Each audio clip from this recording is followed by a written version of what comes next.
ഈ വീഡിയോ കേരളത്തിലെ കർഷകർ നിർബന്ധമായും കാണേണ്ട ഒരു പ്രധാന അപ്ഡേറ്റ് ആണ്. ഇപ്പോൾ സോഷ്യൽ മീഡിയയിലും വാട്സപ്പ് ഗ്രൂപ്പിലും ഏറ്റവും കൂടുതൽ സർക്കുലേറ്റ് ചെയ്യുന്ന ഒരു കാര്യമാണ് കർഷക രജിസ്ട്രി. പലർക്കും ഡൗട്ടുണ്ട്, ഇത് എന്താണ്, എന്തിനാണ് സർക്കാർ ഇത് ആരംഭിച്ചത്, ആരൊക്കെയാണ് രജിസ്റ്റർ ചെയ്യേണ്ടത്, ചെയ്തില്ലെങ്കിൽ എന്തെങ്കിലും ആനുകൂല്യങ്ങൾ നഷ്ടമാകുമോ, എന്തൊക്കെ ഡോക്യുമെൻറ്റ്സ് വേണം, എവിടെയാണ് ചെയ്യേണ്ടത്, ഓൺലൈനായി ചെയ്യാൻ പറ്റുമോ, അവസാന തീയതി എപ്പോഴാണ്, ഇങ്ങനെയുള്ള എല്ലാ കാര്യങ്ങളും വളരെ വിശദമായി ഈ വീഡിയോയിൽ പറയാൻ പോവുകയാണ്.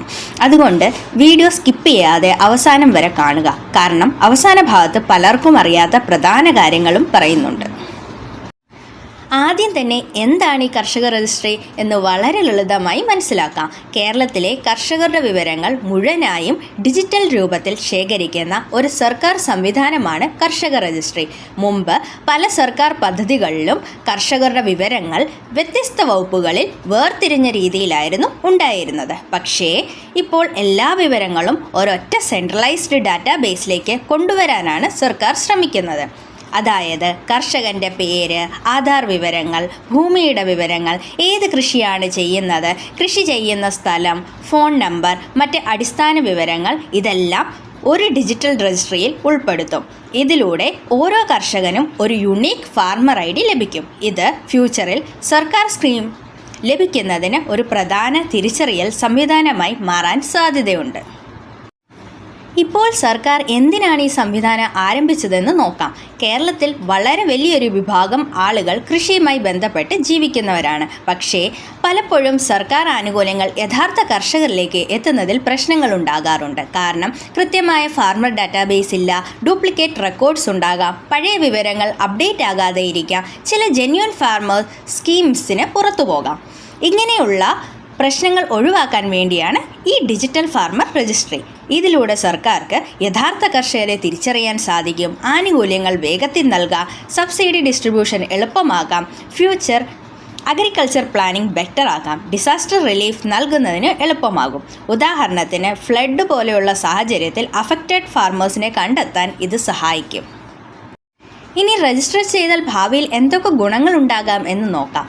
ഇപ്പോൾ ഒഫീഷ്യലായി എല്ലാ ബെനിഫിറ്റ്സും പ്രഖ്യാപിച്ചിട്ടില്ലെങ്കിലും രജിസ്ട്രി ഫ്യൂച്ചർ സ്കീംസിന് പ്രധാനമായും ഉപയോഗിക്കപ്പെടാൻ സാധ്യതയുണ്ട്. അതായത് PM Kisan benefits, fertiliser subsidy, crop insurance, കാർഷിക ഉപകരണ സഹായങ്ങൾ, സർക്കാർ വായ്പകൾ, disaster compensation, welfare schemes, pension related benefits ഇവ ലഭിക്കുന്നതിന് രജിസ്ട്രി സഹായകരമാകാം.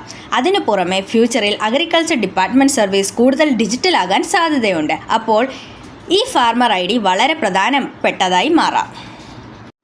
ഇനി ആരൊക്കെയാണ് രജിസ്റ്റർ ചെയ്യേണ്ടത് എന്ന് നോക്കാം.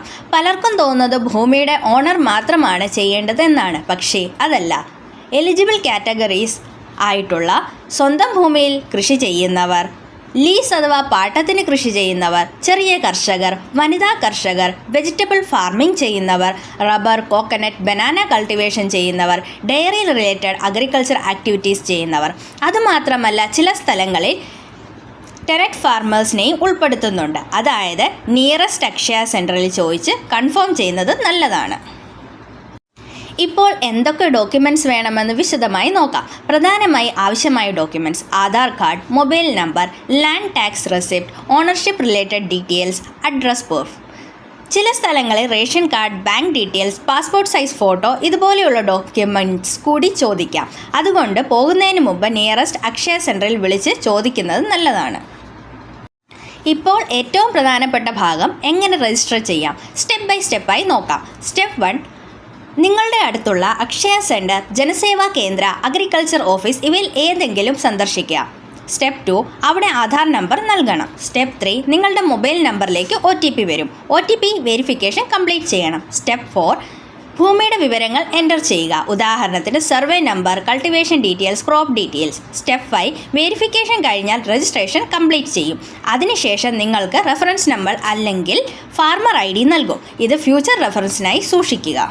ഇപ്പോൾ പലർക്കും ഉള്ള ഡൗട്ടാണ്, വീട്ടിൽ നിന്ന് ഓൺലൈനായി ചെയ്യാൻ പറ്റുമോ? ചില സർവീസ് ഫ്യൂച്ചറിൽ ഓൺലൈൻ ആകാം. പക്ഷേ ഇപ്പോൾ മോസ്റ്റ് ആൾക്കാരും അക്ഷയ സെൻട്രൽ വഴിയാണ് രജിസ്ട്രേഷൻ ചെയ്യുന്നത്. കാരണം വെരിഫിക്കേഷൻ പ്രോസസ്സും ഡോക്യുമെൻറ്റ് ചെക്കിങ്ങും അവിടെ എളുപ്പമാണ്. ഇനി വളരെ പ്രധാനപ്പെട്ട കാര്യമാണ്, ഇപ്പോൾ ഇതിൽ പറഞ്ഞിരിക്കുന്ന അവസാന തീയതി മെയ് 25 ആണ്. മെയ് 25, 2026. അതുകൊണ്ട് അവസാന ദിവസത്തേക്ക് വെയിറ്റ് ചെയ്യരുത്. കാരണം അവസാന സമയത്ത് വലിയ തിരക്ക്, service issues, OTP delay, document verification delay ഇതുപോലെയുള്ള പ്രശ്നങ്ങൾ വരാൻ സാധ്യതയുണ്ട്. അതുകൊണ്ട് ഏർലിയസ്റ്റ് പോസിബിൾ ടൈമിൽ രജിസ്ട്രേഷൻ ചെയ്യുക. ഇപ്പോൾ സോഷ്യൽ മീഡിയയിൽ പല തെറ്റായ വിവരങ്ങളും സർക്കുലേറ്റ് ചെയ്യുന്നുണ്ട്. ഉദാഹരണത്തിന് മുമ്പ് രജിസ്ട്രേഷൻ ചെയ്തവർ വീണ്ടും ചെയ്യേണ്ടതില്ല, ചില ആളുകൾക്ക് മാത്രം മതി, ആധാർ ഇല്ലാതെയും ചെയ്യാം. ഇതുപോലെയുള്ള കൺഫ്യൂസിംഗ് ഇൻഫർമേഷൻ വിശ്വസിക്കാതെ ഒഫീഷ്യൽ സോഴ്സ് അല്ലെങ്കിൽ അക്ഷയ സെൻറ്ററിൽ നിന്ന് ഇൻഫർമേഷൻ വെരിഫൈ ചെയ്യുക. കേരളത്തിലെ കർഷകർക്ക് ഫ്യൂച്ചറിൽ സർക്കാർ സർവീസ് കൂടുതൽ ഡിജിറ്റലാകാൻ പോകുന്ന സാഹചര്യത്തിൽ ഇത്തരത്തിലുള്ള രജിസ്ട്രേഷൻസ് വളരെ പ്രധാനപ്പെട്ടതായി മാറുകയാണ്. അതുകൊണ്ട് എലിജിബിളായ ആളുകൾ രജിസ്ട്രേഷൻ കംപ്ലീറ്റ് ചെയ്യാൻ ശ്രമിക്കുക. ഈ വീഡിയോ മറ്റുള്ള കർഷകർക്ക് ഉപകാരപ്പെടുമെന്ന് തോന്നുന്നുവെങ്കിൽ വാട്സപ്പ് ഗ്രൂപ്പിലും ഫേസ്ബുക്കിലും ഷെയർ ചെയ്യുക. ഇത്തരത്തിലുള്ള സർക്കാർ updates, agriculture news, job updates, useful information videos എന്നിവയ്ക്കായി ചാനൽ സബ്സ്ക്രൈബ് ചെയ്യാനും മറക്കല്ല്. Thanks for watching. See you in the next video.